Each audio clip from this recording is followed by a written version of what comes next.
Hai friends, आङो दिनै tuition थांनो नागिरदों आरो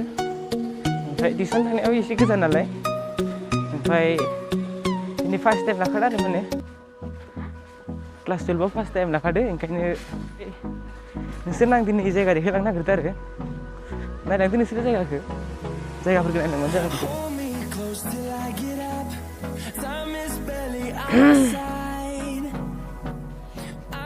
नै स्टेसन सफैबाय आङो लास्ट स्टेसन ओमफ्राय गुवाहाटीनिफ्राय सानजाखै फैबा नै बियो बे स्टेसनानो लास्ट स्टेसन आरो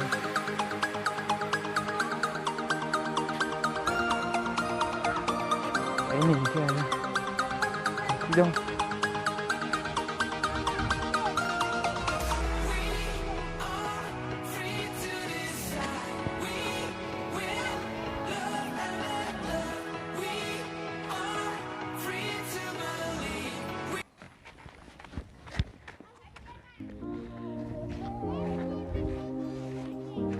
nih bener be stationannya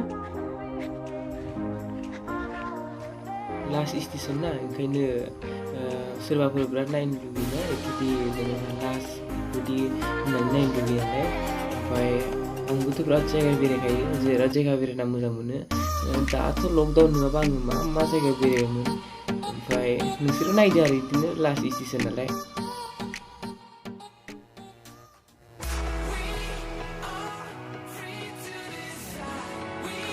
आं खेबसे मोनसेनि भिडिअ नैबेखौ आं देखायखाबायमोन आरो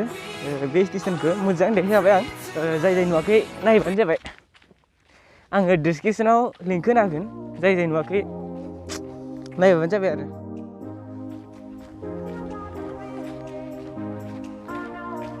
सान्दुङा बिराद गोसा नै साइडखौ नाय माबायदि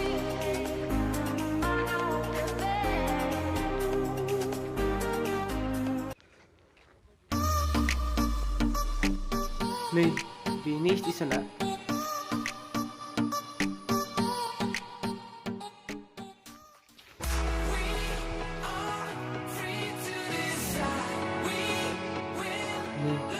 जोंना आसोलफ्रा भिडिअ ओंखारनो लाजिदों ओमफ्राय सासे उनाव थाबाय लाजिनानैनो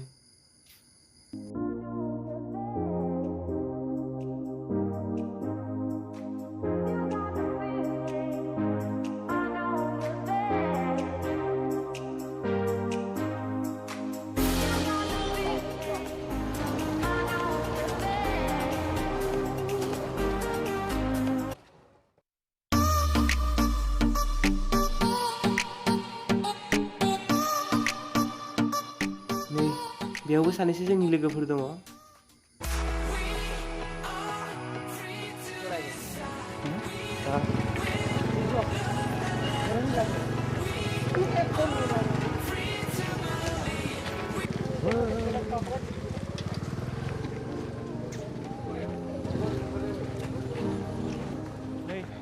बेहाय मोनसे मन्दिर दं नै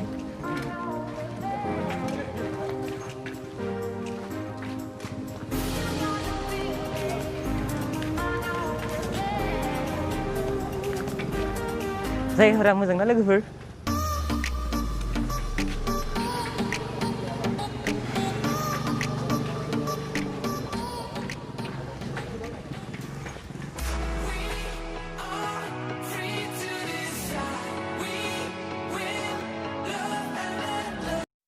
मोनफैबाय लोगोफोर टिउसन लानाय जायगाखौ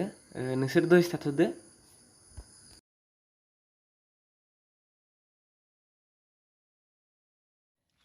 ओमफ्राय आं फैफिनलायबाय एबार थांनोसै रुमाव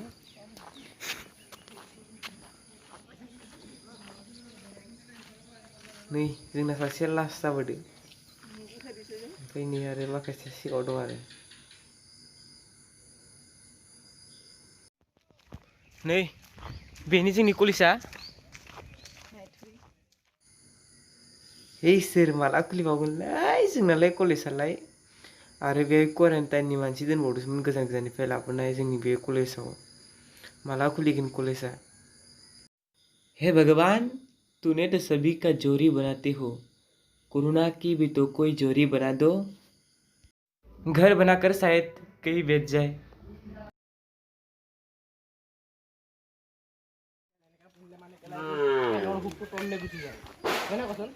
So लोगोफोर दिनै भिडिअ एसेनोसै जुदि मोजां नुदोंबा लाइक खालाम शेयार खालाम